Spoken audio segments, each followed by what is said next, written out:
Alors aujourd'hui, nous sommes réunis ici au Sénat pour la remise du trophée au féminin par l'association France Euro-Méditerranée pour récompenser des talents, des parcours de femmes qui ont marqué par leur activité, par leur talent, par leur engagement, l'histoire de leur pays, l'histoire de cette zone aujourd'hui méditerranéenne qui est un espace dynamique, un espace jeune, un espace aux défis multiples que nous devons relever ensemble, et je suis persuadée que c'est par la voie féminine que nous réussirons à relever tous ces défis de paix, sécurité dans la région, mais également des défis environnementaux, des défis de développement économique, des défis d'accès à l'éducation, et notamment celle des petites filles partout, et l'accès à la santé, l'accès aux services publics, et c'est avec les femmes que nous écrirons cette belle histoire méditerranéenne.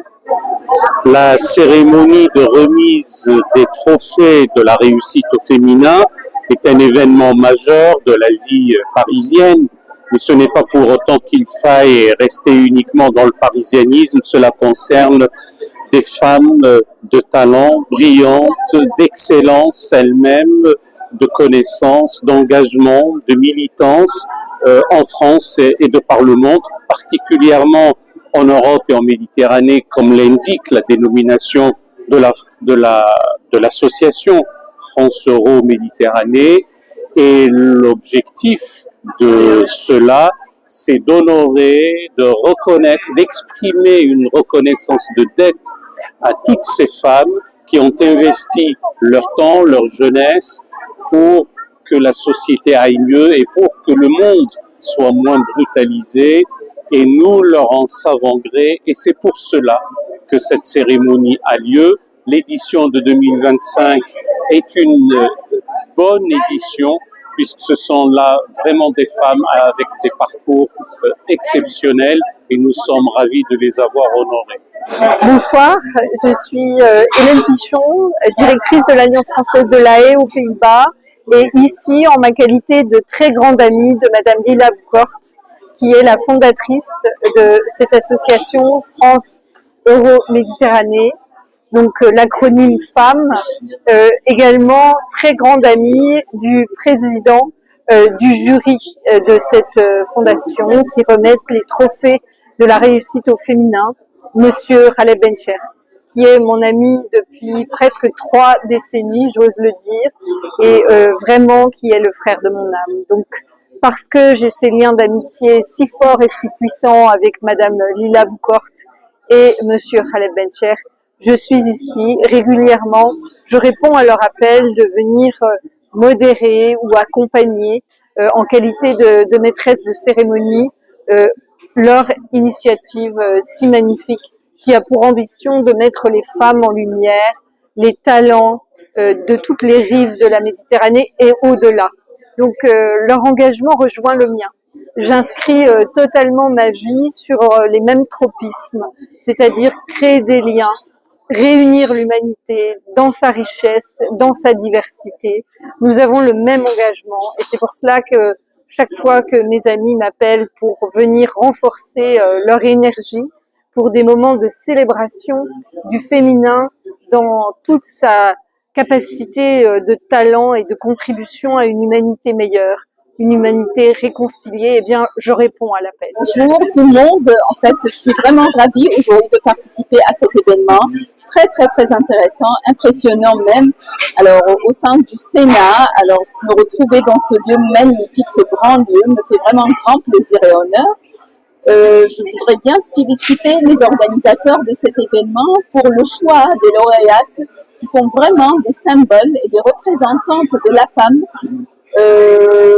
qui viennent de partout, c'est-à-dire des 4 coins du monde pour présenter leur expérience dans différents domaines, que ce soit le domaine scientifique, que ce soit le domaine culturel, le domaine littéraire. Et c'est vraiment un grand plaisir d'assister à un événement pareil. Alors, c'est-à-dire que, bon, pour cet événement très intéressant, on a eu des lauréates de différents pays arabes. C'est vrai que l'Égypte n'a pas trouvé de lauréate égyptienne, mais par contre, l'Égypte se trouve, elle existe toujours, ne serait-ce que par le calligraphe qui a eu la gentillesse d'offrir le parchemin, le calligraphe Aladin Okacha, qui a eu la gentillesse d'offrir le parchemin au je veux dire, aux lauréates. Et bon, même si l'Égypte n'existe pas avec des personnes qui la représentent, mais quand même, elle est là avec le calligraphe. Parrain, Monsieur Nassim Tourougli, premier conseiller de l'ambassade du Maroc et chargé d'affaires.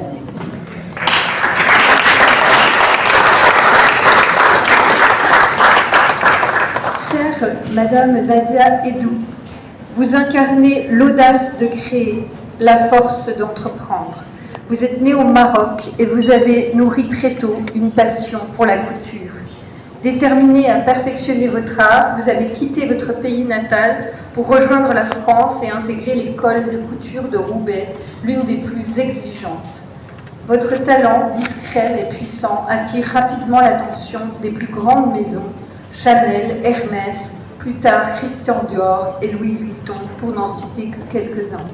En 2003, vous fondez votre propre maison, symbole d'élégance, de rigueur et de fidélité, Belle Façon. Depuis plus de 20 ans, vous incarnez une vision rare de votre métier, sincère, exigeante et profondément humaine. Pour toutes ces raisons, chère Madame, soyez profondément remerciée et honorée ce soir.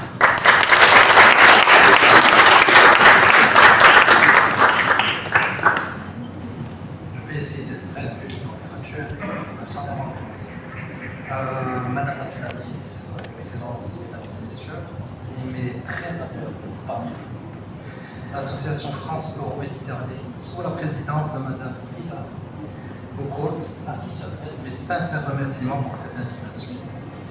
Mettre à l'honneur des femmes d'exception, originaires des deux rives de la Méditerranée et au-delà, c'est reconnaître le rôle essentiel dans l'évolution de nos sociétés respectives.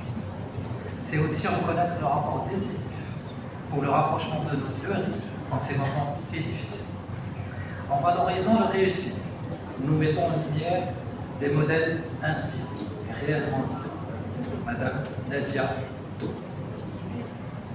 En 2003, elle avait franchi un cap important en créant sa propre maison, Belle Façon.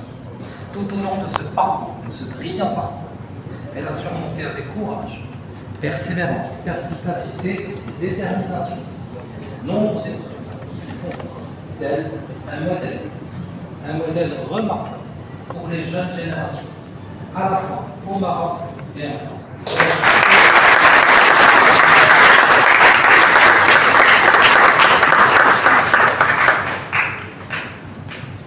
Donc, je suis vraiment honorée de faire partie des lauréats aujourd'hui pour la réussite de la femme en tant que Marocaine et en tant que franco-marocaine. Et je dédie ce trophée à toutes les Marocaines, à toutes les femmes en général, les Marocaines en particulier. Et je le dédie surtout à Sa Majesté Mohamed Saad Allah Yusra. Être une femme aujourd'hui en France, c'est déjà un engagement. Mais être une femme issue de l'immigration, c'est souvent un double combat. Celui de faire sa place dans une société encore traversée par des préjugés et celui de rester fidèle à son héritage sans qu'il ne soit caricaturé ou renié. Je suis très heureuse d'être là aujourd'hui au Sénat, au Palais de Luxembourg, pour la remise du trophée de la réussite au féminin. Et c'est magnifique de voir tout le travail que ces 9 femmes avaient dédié, que ces 8 femmes avaient fait. Et aussi, je remercie tous ceux qui ont organisé cette jolie cérémonie et qui ont réellement donné de l'encouragement et un espoir à toute autre femme aussi pour travailler plus et pour s'acharner plus pour réaliser leurs rêves.